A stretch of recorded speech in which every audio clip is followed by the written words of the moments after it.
Salam qızlarım, necəsiz? Bugün çox fərqli bir üsul denəyəcəm. Mən başqa sevdiyim youtuberlarda da izlədiyim versiya əvvəlcədən vlog kadrlarını çəkilib, sonra səsləndirməsi.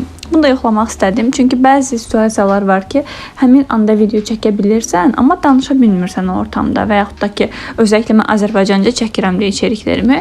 Həmin an Azərbaycanca danışmaq istəyirəm, amma çox fazla diqqətli çəkmək istəmirəmsə, düşünürəm bu versiya mənim üçün ideal olacaq.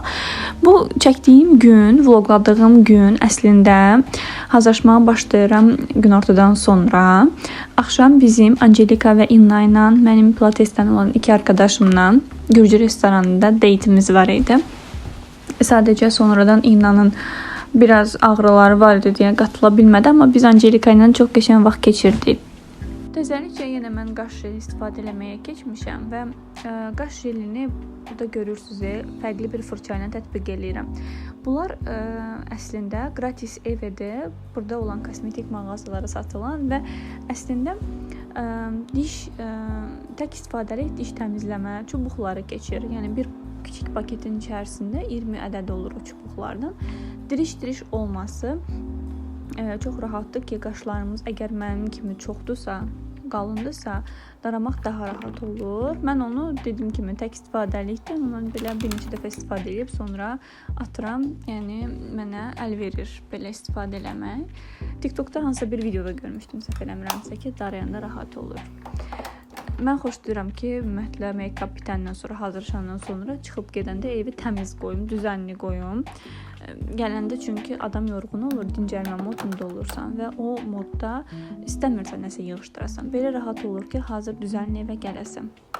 İndi mən hazırlaşandan sonra əslində fikir vermişəm ki, bir günü planlayanda, əgər yaxşı planlamısansa maraqlı keçir. Amma bəzən də planlamadan spontan olan nəsə bir gözəl olay olur ki, o günü daha da maraqlı eləyir. Hələ burada mənim xəbərim yoxdur ki, günün sonunda biz fərqli bir şey eləyəcəyik. Evdən çıxanda qərar verdim ki, Angelika ilə görüşdən sonra gedək English Home-a yeni il ağacı üçün oyuncaqlar baxaq.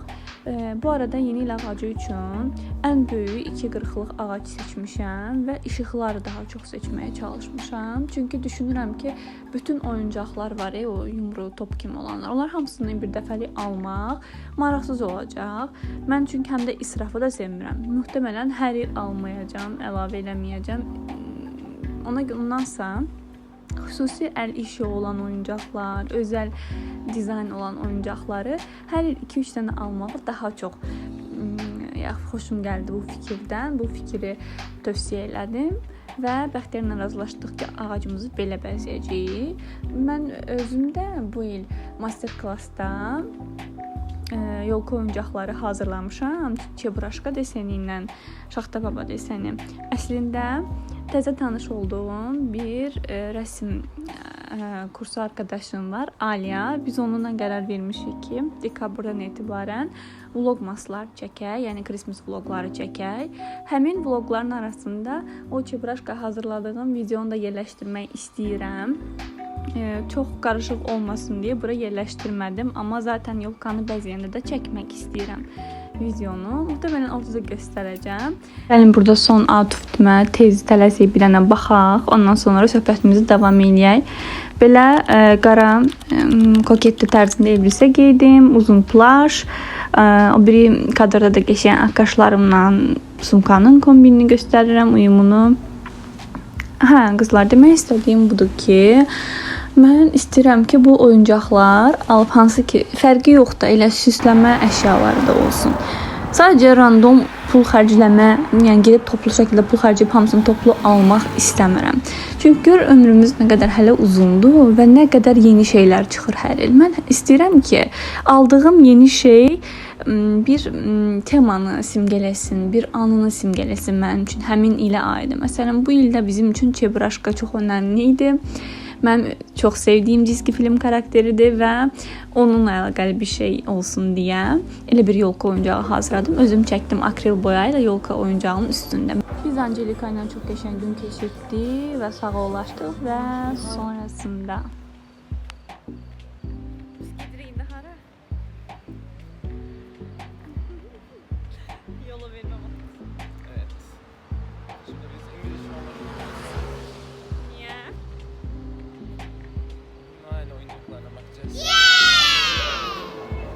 Baxırsınız da nəzərdə tutduğum budur. Hər şey o qədər gözəldir ki, amma hər şey gözəldir, düzdürmü?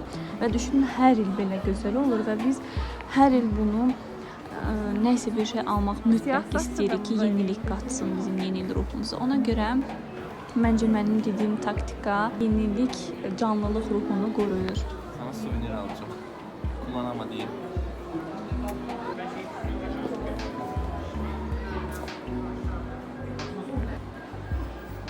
Bunu beğendim ben.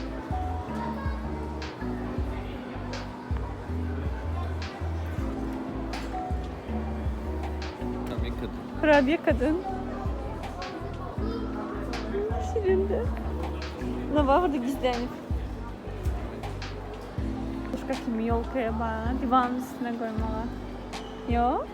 Rengi geçeydi. Buz var. Bu da her yerde yatıp.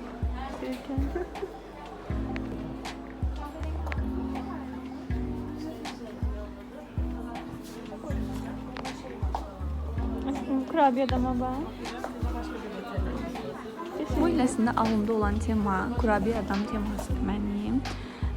Hələ ki bu baxdığımız mağazaların heç birindən oyuncaq almadıq. Çünki bir 15 gün özümüzə vaxt verək istəyirik gəzdikcə də. Zaten o gəzməyin bir anlamı olsun. Nəysə bir şey bəyənsən, alıb yolkaya əsasən deyə.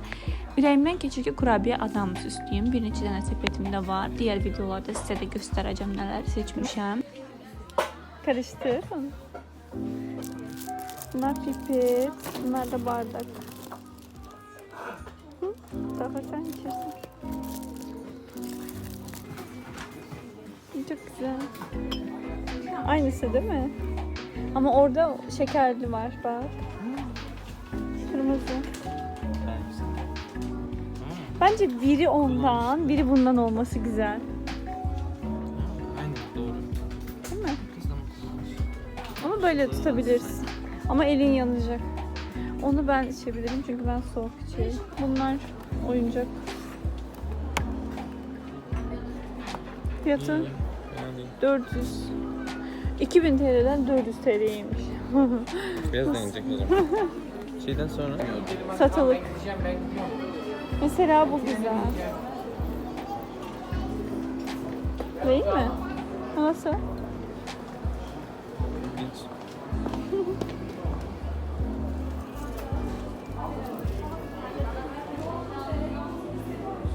Disko topu. Bu aşağıda. Bu da bugün al. Bu çok saçma ya. O peki ne? Süs mü sadece?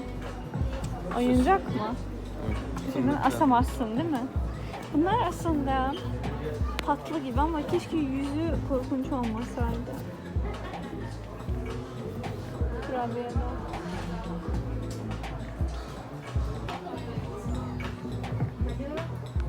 Güzel. Kapat. Ya da bu. Barbie'dirler. Görüyorsun bunu. Kauçuk kim yapıştırma olur. Acaba içindekiler yani Barbie'ye özel malikaneler mi, alması gereken şeyler? Aa, oyuncakları böyle. Barbie dünyasında. Baksana, karakter şeyleri öyle. Canlı gibi oluyor. Diğer tarafında da var mı? Aa, var aşkım. Burada hatta yansıması var. Baksana. Dekabrın birindən yolkamızı, şam ağacımızı quracağıq, işıqlarını taxacağıq. Amma 15-dən sonra daha çox süsləmək istəyirəm. Yəni o dediyim temanı 15-dən sonra yapmaq istəyirəm ki, yavaş-yavaş olsun. Gözü kara indirimdə. Hello Kitty. Çok da hoşuma geldi. Bu.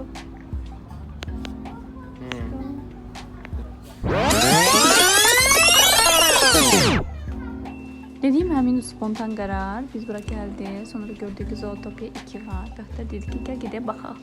İnanırsınız, mən də həmin gün istəyirdim ki, axşam gedəndə o yeni il havası məndən çizgi film izləmək hissi yaratmışdı və çox tam üstünə düşdüm. Çox da qəşəng idi çizgi film. Aynen. Animasiyada bir keçi karakteri var idi müğənni və mahnıların tərzi məndə Şakiran xatırladırdı. Neçə dəfə demək istərdim ki, Şakiran tərzinə oxşuyur. Və təsadüfən sonunda gördüm ki, mahnı Music by Shakira yazıblar. Gözəlliklə, hər şeyi ilə, anlamlı mesajları ilə, effektləri ilə, müasirliklə uyumlanmasına hər şeyini